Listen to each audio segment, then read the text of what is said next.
अचानक एक शख्स खून से लथपथ थाने की ओर आता है। तब थाने के जितने पुलिसकर्मी होते हैं अचंभित होकर खड़े हो जाते हैं और देखते हैं कि ये खून से सना हुआ आदमी हमारी तरफ आ रहा है। और जब वो आकर थाने में गिर जाता है और कहता है, साहब जल्दी चलिए, मेरे घर के कमरे में एक लाश पड़ी हुई है। तो थानेदार डर जाते हैं, पुलिसकर्मी सब लोग पूछने लगते हैं, पहले मैटर बताओ, हुआ क्या है। तब वो बताता है कि मैंने ही एक किन्नर को जान से मार दिया है और उसकी लाश मेरे कमरे में पड़ी है।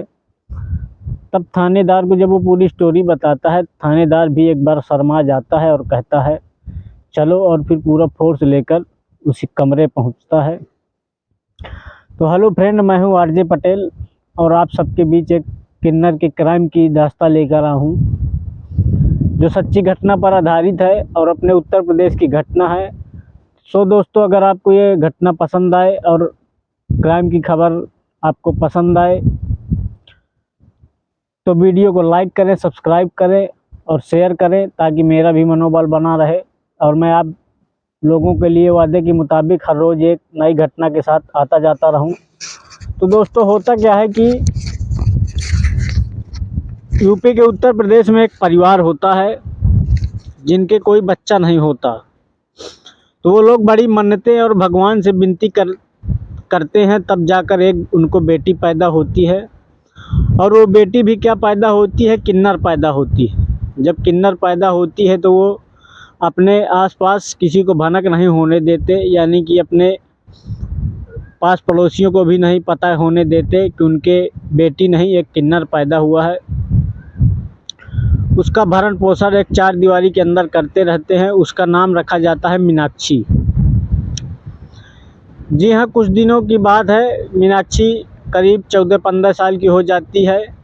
घर में ही अपने माँ बाप के साथ खुश रहती, वो कहीं बाहर खेलने भी नहीं जाती, किसी बच्चों से बात भी नहीं करती और ना पढ़ने जाती ना लिखने जाती, घर में ही रहा करती थी। तो एक दिन क्या होता है कि उन्हीं की पड़ोस के आंटी से एक दिन झगड़ा हो जाता है उस किन्नर मीनाक्षी की मम्मी से।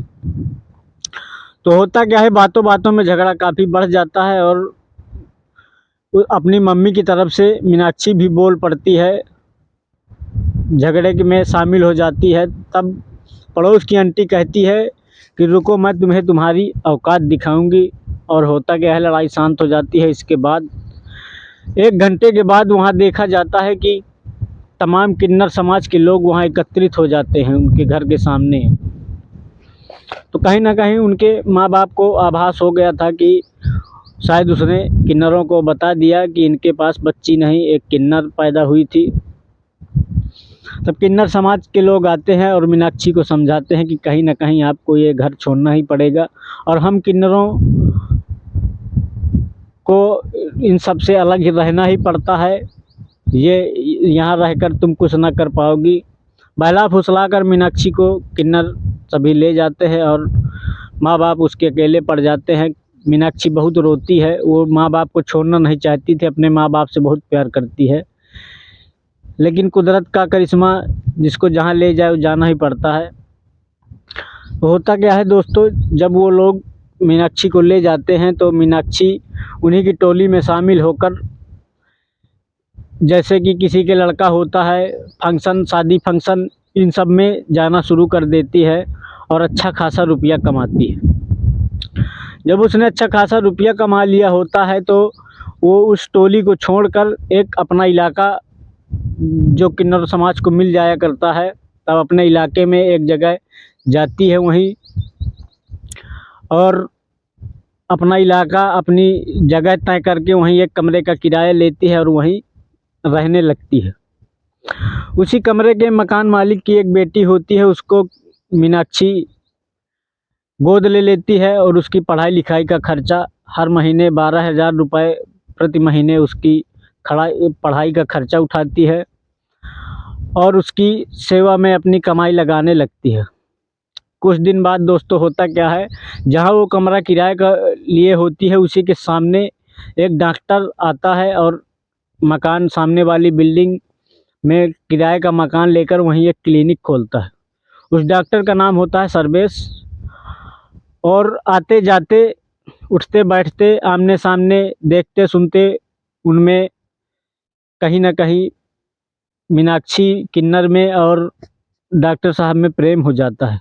डॉक्टर भी नवयुवक था और 18-19 साल की उसकी उम्र होती है। मीनाक्षी और डॉक्टर में अक्सर मिलने जुलने से उनके प्रेम संबंध बन जाते हैं और प्रेम संबंध इतने गहरा जाते हैं कि वो रोज़ाना एक दूसरे से मिलने लगते हैं, फिर उनके अवैध संबंध बन जाते हैं। होता क्या है, मीनाक्षी अच्छा खासा रुपया कमा लेती है, उसके पास कई करोड़ रुपए होते हैं और वो एक फ्लैट भी खरीद लेती है, वहीं ज़मीन भी कई बीघे खरीद लेती है। तो होता क्या है, सर्वेश कहीं ना कहीं बहुत लालची होता है और वो उस किन्नर से अच्छी खासी दोस्ती कर लेता है और साथ रहने लगते हैं। कुछ दिन के बाद वो अपना मकान छोड़कर उसी मीनाक्षी किन्नर के साथ रहने लगता है। अब जब दोनों साथ रहने लगते हैं तो निश्चित है कि उनके रोज़ संबंध बनेंगे और दोनों साथ एक दूसरे के साथ रहने लगे, जीने मरने की कस्में खाने लगे और कुछ दिन बाद वो किन्नर उससे शादी करने के लिए कहने लगती है। होता क्या है, उनका अवैध संबंध का सिलसिला काफ़ी दूर तक चला जाता है और उसकी शादी को लेकर सर्वेश कहीं ना कहीं उसको टालता रहता है। कुछ दिन गुजरते हैं, किन्नर की हवस कुछ ज़्यादा ही बढ़ती चली जा रही थी। उसका सर्वेश के सेक्स करने से बोझ नहीं लगता था। किन्नर बहुत सुंदर थी, लड़कियों से भी ज़्यादा सुंदर थी, लेकिन थी किन्नर। तो उसका सर्वेश से पूरा नहीं पड़ता था, उसकी हवस रोज़ का रोज़ बढ़ती चली जाती थी। एक दिन हुआ क्या कि सर्वेश एक क्लिनिक खोले था, तो उसको रोज़ाना के 8-9-10 बजे तक टाइम लग जाता था अपने क्लिनिक में। तो किन्नर उसको पर डे 8 बजे से फ़ोन करने लगती थी कि क्लिनिक बंद कर दो और जल्दी आओ।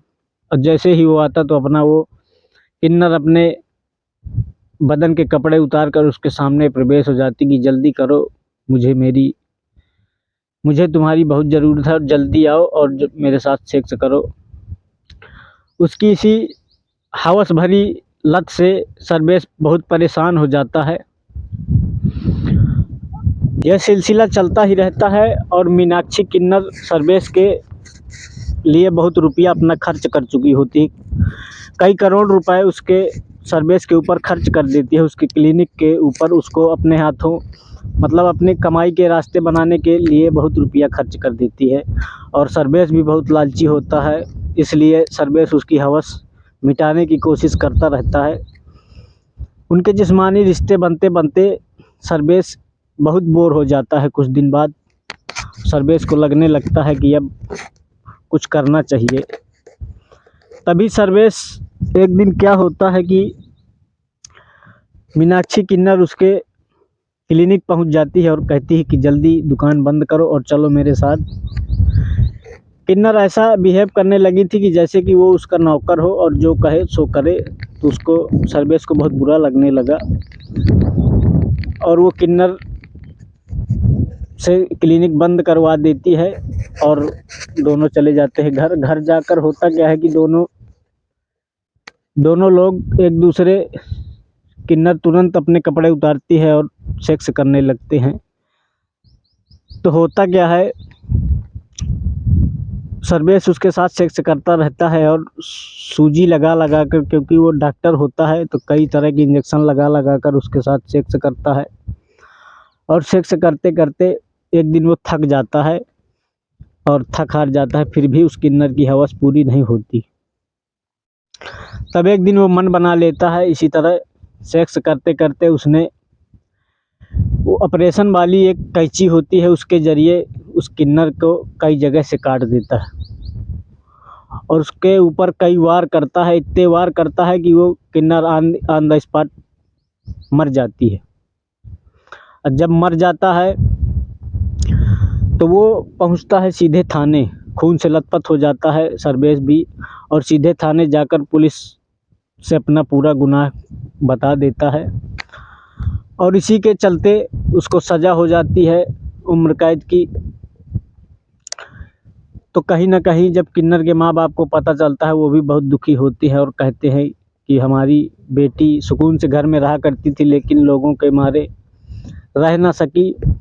तो दोस्तों, अगर आपको ये कहानी पसंद आई हो तो मेरा वीडियो लाइक करें और सब्सक्राइब करें, तो मैं आपके लिए हर रोज़ एक नया वीडियो इसी तरह से आता जाता रहूँगा अपने वादे के मुताबिक। तो दोस्तों, जय हिंद, जय भारत।